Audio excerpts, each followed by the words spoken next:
All right, everybody. Good evening. Thank you for joining me again on this. This is just a quick update.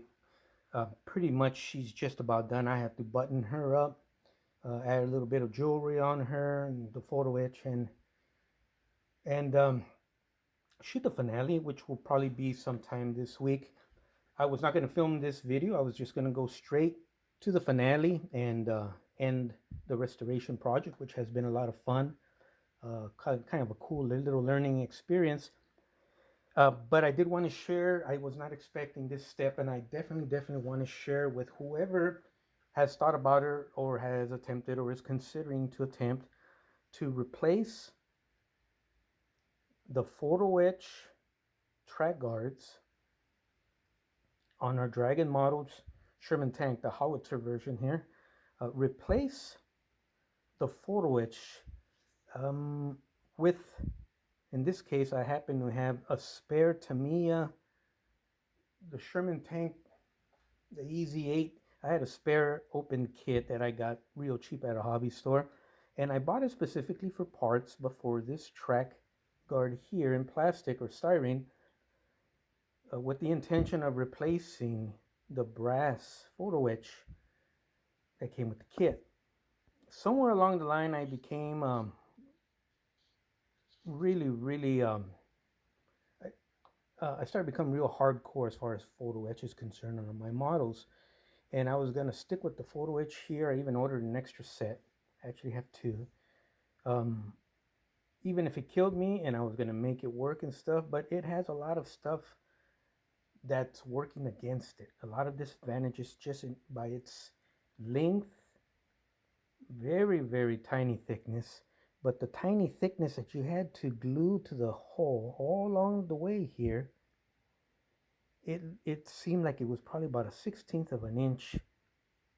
A little lip that was going to grab the whole track guard along the bottom here. You could probably get away and make that look great and fantastic. That was not what my concern was. My concern had always been I wanted to have the styrene pieces create a more stronger, welded or dissolved together, the two pieces of styrene being dissolved together, the effect you get with Tamiya extra cement, extra thin, or any other type similar product. So now that the glue has dried, the track guard has been glued, in this case, slightly to the bottom of the hole. It was, I used Tamiya extra thin, so it's got that nice solid welded quote unquote bond, unlike the CA glue and the photo etch, which would have to do with this whole section. Now I'm speaking from experience. When I had the photo etch on there, anytime I bumped into by accident or on purpose, or somebody bumped into it or something leaned against the model, I would damage my photo etch and either bend it, pop it off its glue points, or usually both. So it started to beat up the photo etch. No matter how much care I took, this, what I did here, I added a brass strip underneath my photo etch. I soldered it all together. Came out fantastic, holds everything nice and rigid. Problem here is, once again, I think I explained it in the last video, we're depending on this little lip, which is about a 16th of an inch thick. Maybe 2 millimeters or a millimeter and a half. To be glued on the side of the model and support the whole weight. It's not that it's heavy, it's that its size and length creates its own weight, and it's a constant strain on the CA, the points where I attach the CA to the styrene shell of the Sherman tank, and that little piece right there.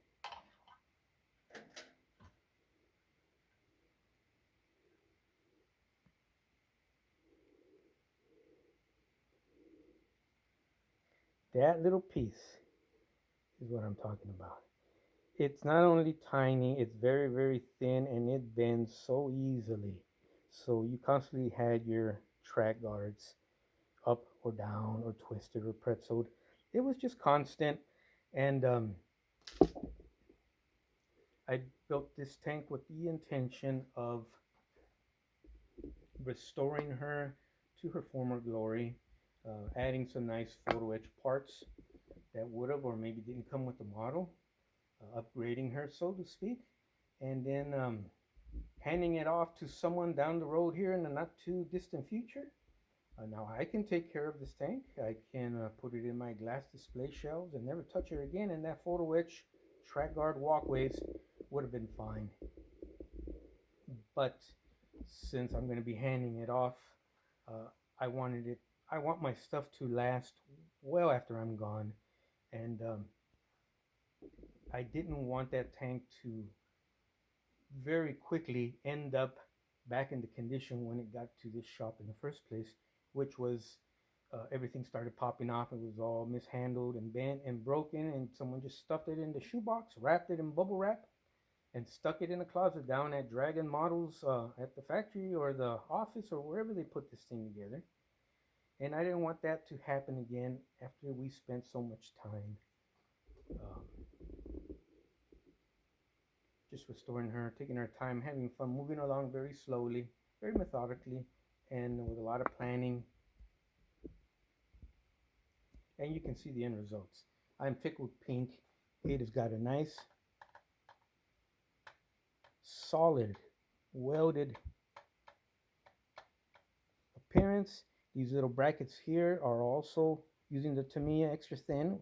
We welded them onto the side of the hole of the Sherman hole here, the tank hole, and they're not going to pop off as easy as the PE ones. Even though I'm a huge fan of PE, in this case, it was definitely a no-no for me. If anyone's interested in doing something like this, let me show you. When I use a Tamiya product on the Dragon product, what you're going to come across, what I came across, is these this portion of the sponson. When the model originally comes out of the box, it sticks out to about right here. Using the walkways provided or the track guards provided by the Tamiya or on the sprue, I had to cut back on the sponsons or the part of the sponson there in order to allow for this piece here to drop right in. If I hadn't done that, it was not settling down where it should have. Look, that's perfect. So I'm really, really happy. Other than that modification and maybe cutting, I think a little notch in here, cutting a little notch in here. That was really the only mods I had to do. It came out great. It came out better than great. I glued it from the inside, from the backside, and I glued it using the extra thin. I just poured a little, touched a little bit of the applicator on the end. I let the Tamiya extra thin do its job. Its capillary action took it about right here. I came over here, touched it again. Capillary action took it all the way till I got down to the other side. I let it cure for a few hours, and it literally, I've actually dropped it. I bumped into it, and look, nothing. So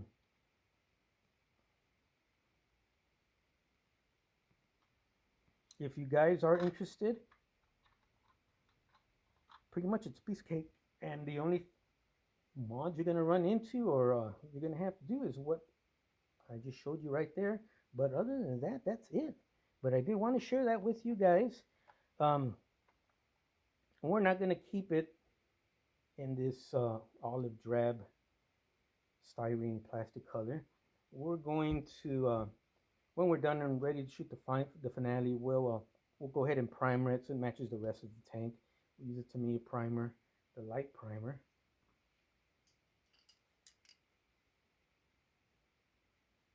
And other than gluing these pieces onto the front there and finishing up the machine gun, anyways, where it attaches to the base here, we're pretty much done. I do have the towing cables. I think I showed them the last time, but they are the copper towing cables. So we'll go ahead and we'll put that on here. I have photo etch for the towing cable clamp here in the back and photo etch for the towing cable clamp up here in the front. And I think I don't have it for this center point here, but this seems like it's molded on. I'm not sure how correct that is, but we're definitely going to use that with a little dab of glue. Keep that towing cable secured for the lifetime of the tank.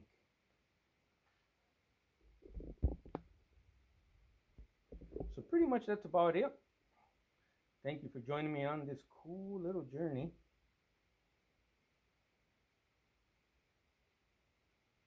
I was able to add a couple more things to our turret, top of the turret.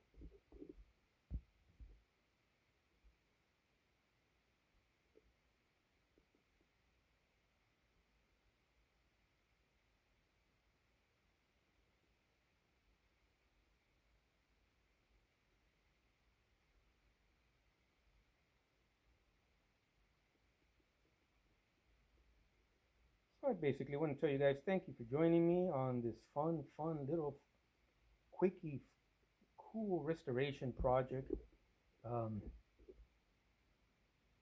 We have plenty more, trust me, and I'm probably going to film just quick little series builds like this one.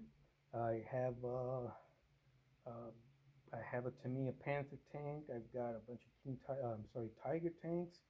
I got a Tamiya Stug, a few other pieces.